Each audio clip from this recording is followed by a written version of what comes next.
Yaklaşmayın, yaklaşmayın.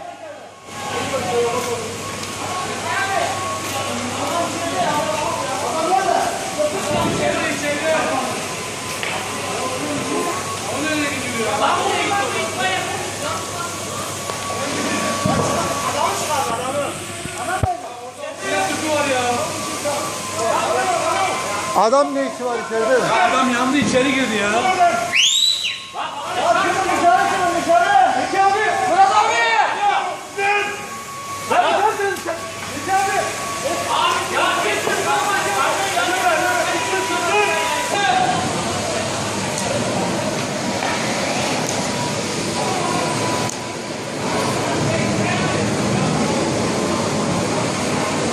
Allah Allah. Saat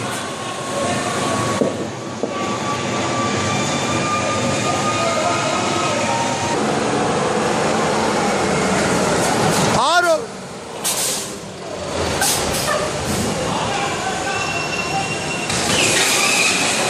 İtfaiye uzak dursun.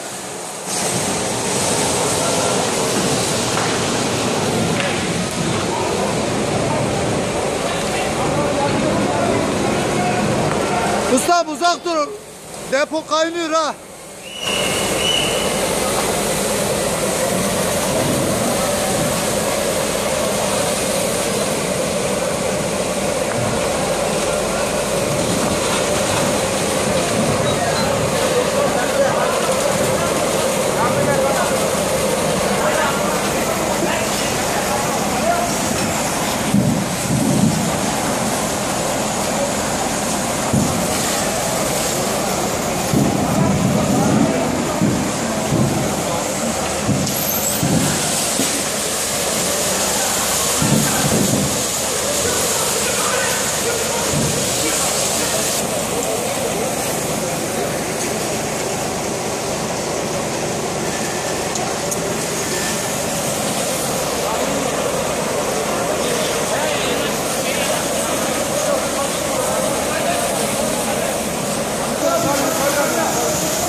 İçeride yaralı mı?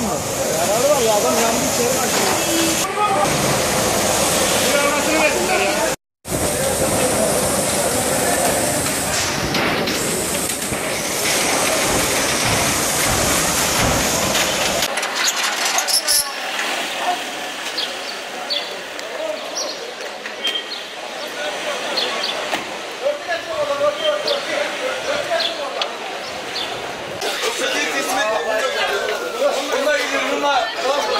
Bunlar gidiyor Zeynep.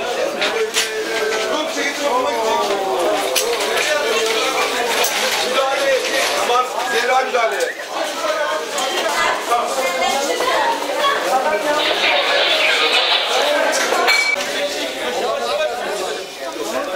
Sen öne geç Ahmet. Yan tarafa geç.